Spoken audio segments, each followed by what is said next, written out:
This is a mass casualty event here in Ohio, in Dayton, Ohio.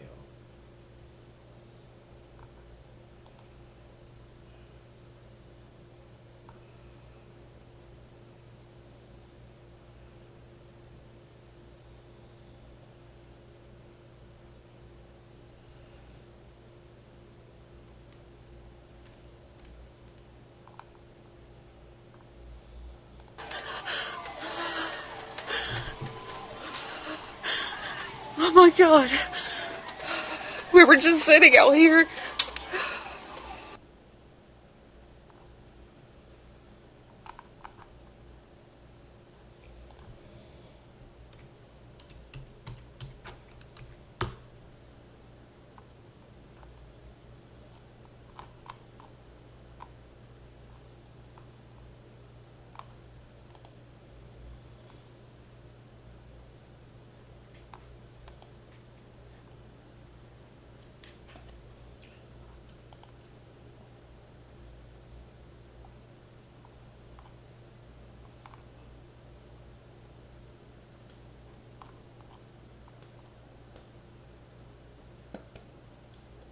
Are you kidding me? Not again.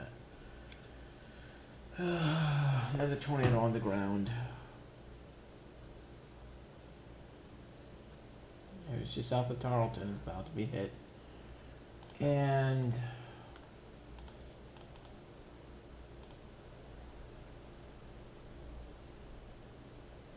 looks like Pennsylvania tomorrow, especially my area, just south of New York City, might get tornadoes.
Still on the ground.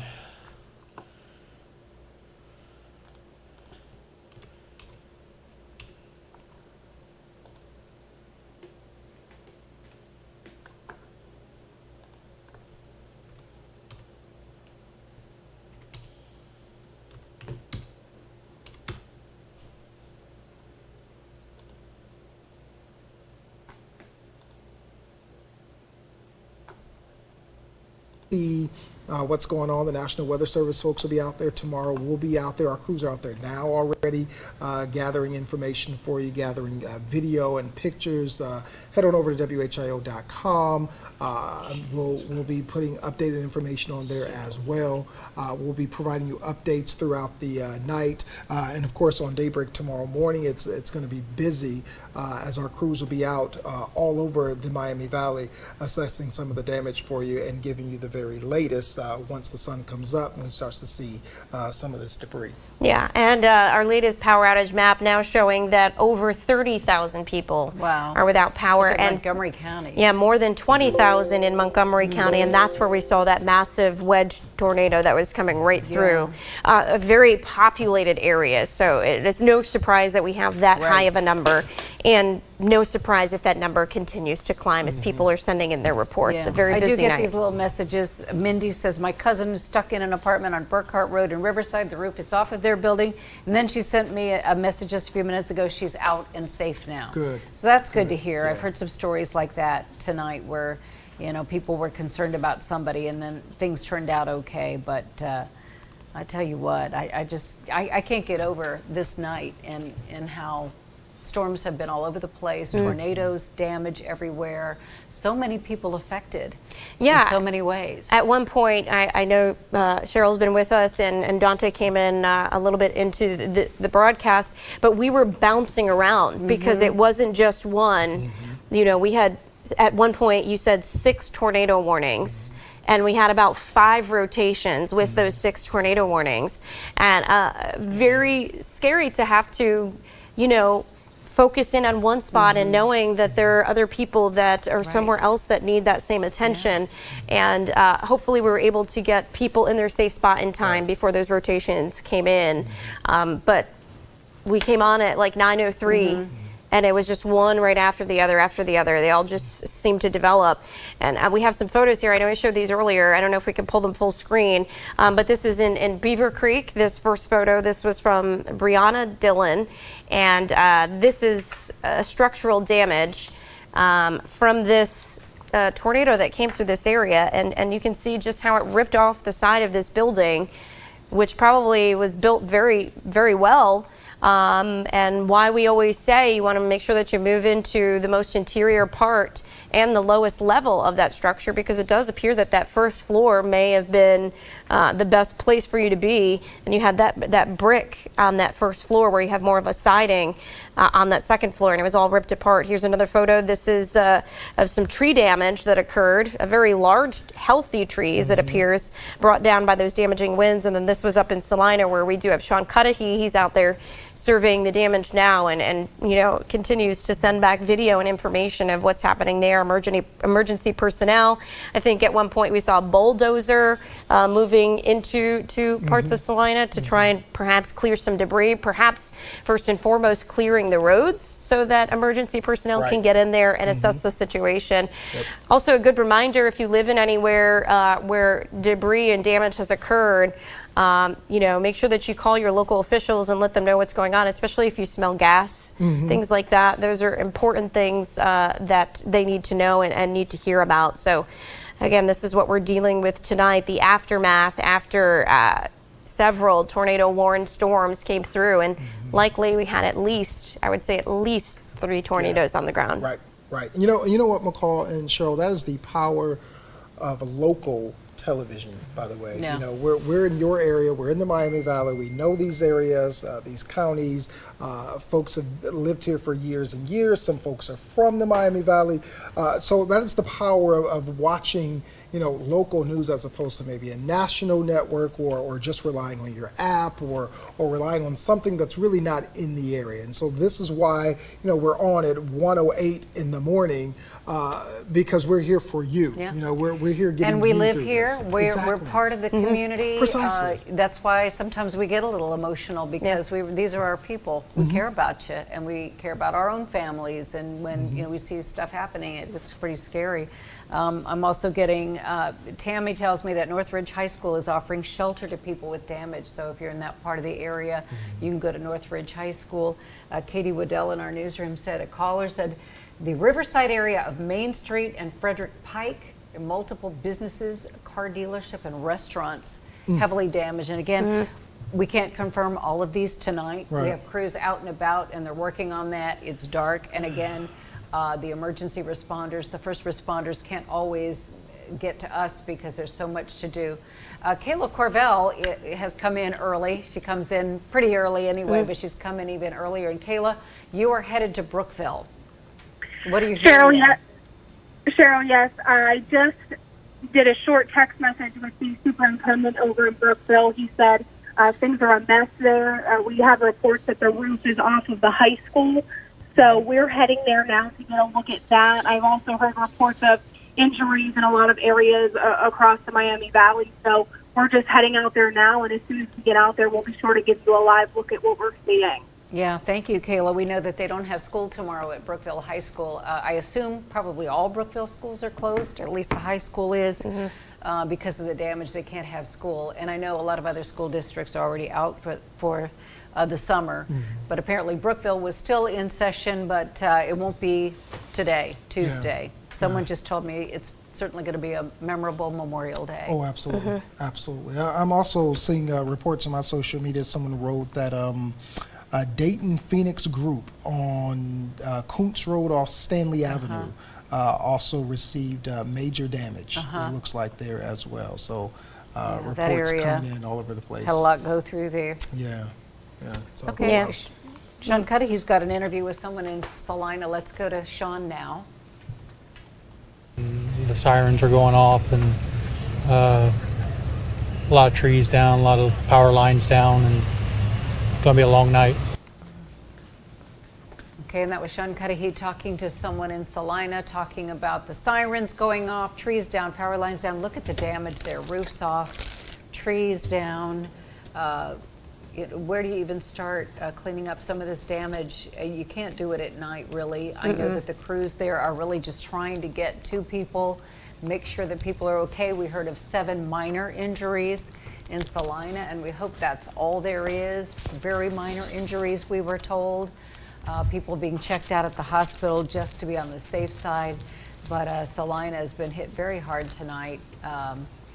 People unable to even get back into those neighborhoods because there's a woman who's just been told that she can't get back there, and how bad it is. And you can see the shock on her face. There's a damaged picture. We've seen this one before, but this one really shows. I mean, there's just pieces of wood all over the place.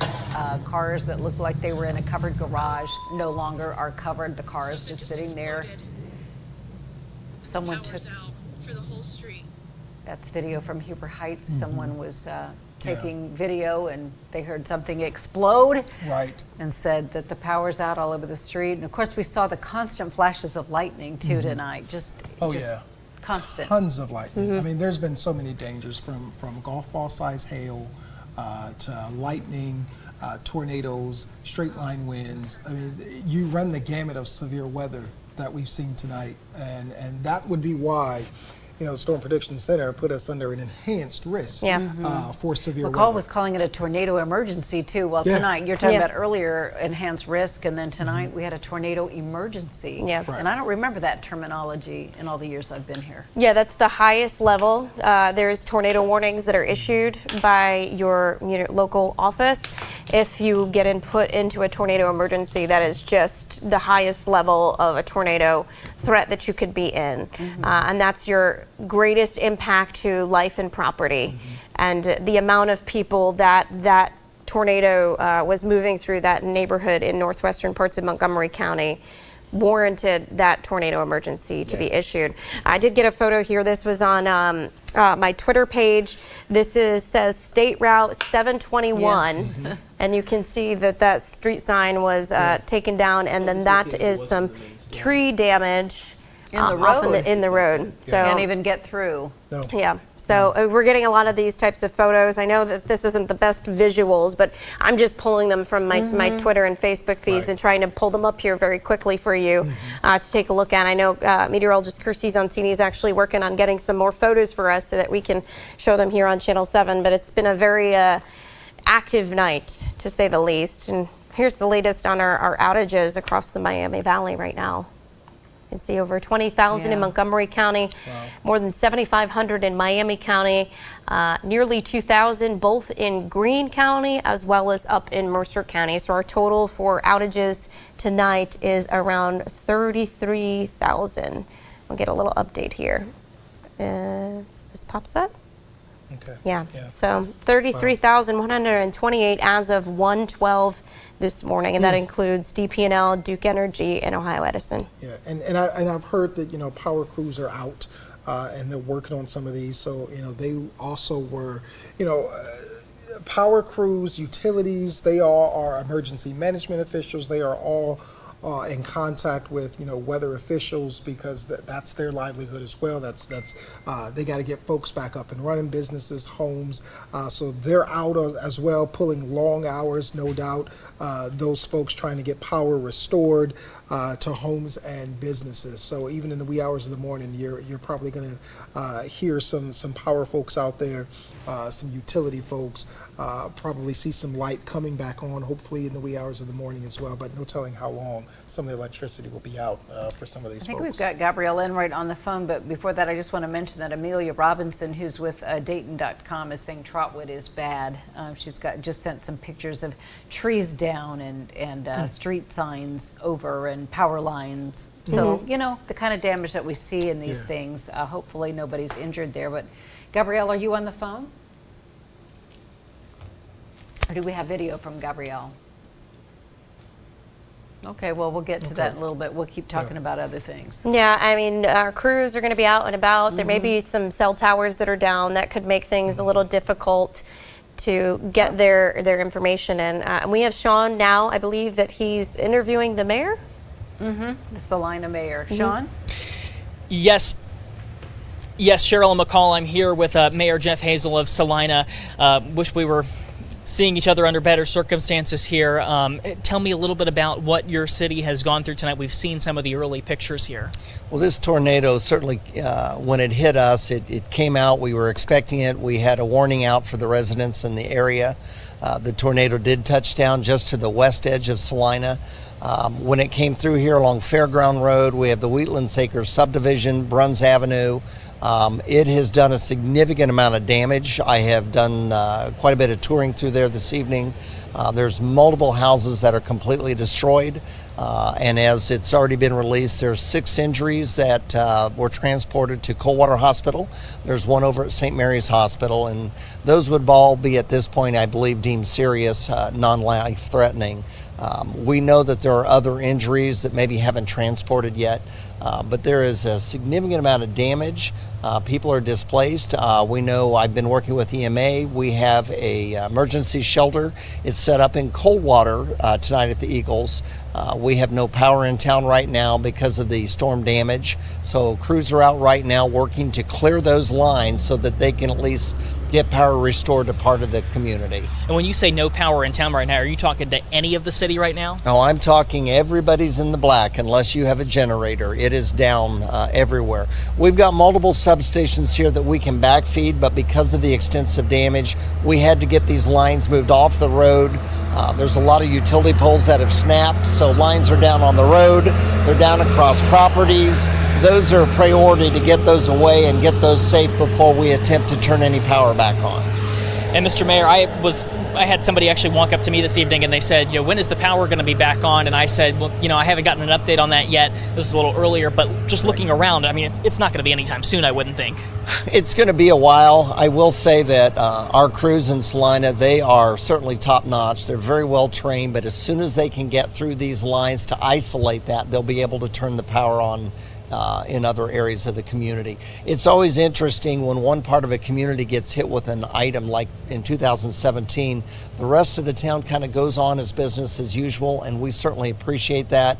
We want our residents to feel safe. We want to get the power back onto them as quickly as we can, but we need to do that very safely. And so that's how that we work towards so people don't take that chance. Now, we're trying to, it's obviously tough with how dark it is out here, being in the middle of the night here. Are we kind of standing in the area right around here? Is it really this part of town that got hit, or are there other parts on the other side of town that got hit as well? Well, at this point, this is where the major destruction and storm damage was. If you'll recall back in 2017, when that on a Sunday afternoon when the tornado hit, we could assess that damage fairly quickly right up front. Unfortunately, this didn't hit until late in the evening. It was already dark. It makes it very difficult. So that, and with the rain, at least it's not cold, but it is one that we can't assess all the damage. One of my councilmen, their house got hit back in here last night, this evening. So I know that we've been in contact with a number of folks inside that are okay. They're trying to clean up. I was very pleased to find out how many people actually immediately went to a basement, an area of safety. Some did not, those that got injured, but they were doing some search and rescue on some of the houses where they were able to get those out. We had heard some reports earlier this evening that there may have actually been some folks that were trapped. Were those accurate, and were those the folks that sustained injuries? I don't know if it's the same folks, but there were some people that were trapped because of debris.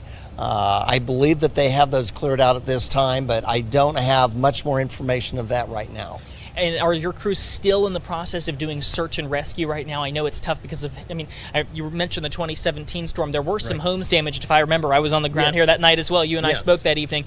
That evening, it was a lot of businesses, though. This is different because it's homes. I think, I was just talking with the sheriff a little bit ago, I think that's what hits me so hard is in the business district, which was very devastating. It's very costly for businesses to go through that.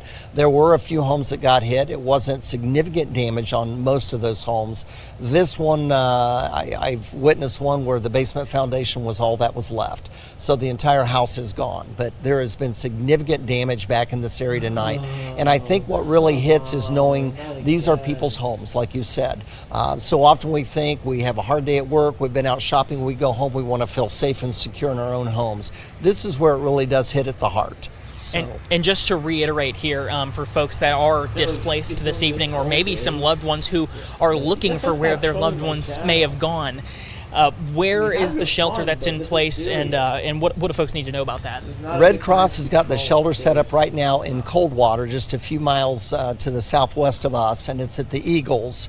And I know that they are there right now, and so folks can be transported there if they have nowhere else to go. We've got folks around that will help them get there once we find those. But it is important for them to know that they have somewhere to go. I'd like to tell you we have a shelter here, but because we have no power, we don't have the ability to do that right now. Right. And Mr. Mayor, I just have to ask you, how are you doing with all of this? This has got to be tough to look around your city and see this level of destruction. You know, again, in talking with the sheriff, I think this just really hits because it is at home. People are down for the night. This is a tough one for me to look at. I have such a heart for the community and for people that when there is damage and you know they're hurting, those are the folks that you want to reach out to do what you can so that you can get them stabilized, help them to feel safe again as we once again look to rebuild. All right, Mayor Jeff Hazel, thank you very much, and best of luck over the next hours here. We'll send it back to you all in the studio. Okay, thank you, Sean and Mr. Mayor, and you know you can feel his heart for the community there and how disturbing this is. We've got 44,000 power outages now in the Miami Valley. It keeps going up. So you may be listening to us on radio, or you may be using a computer, a laptop, or something. So we've got Gabriella Enright on the phone. Gabby, where are you now? I am making my way to the station to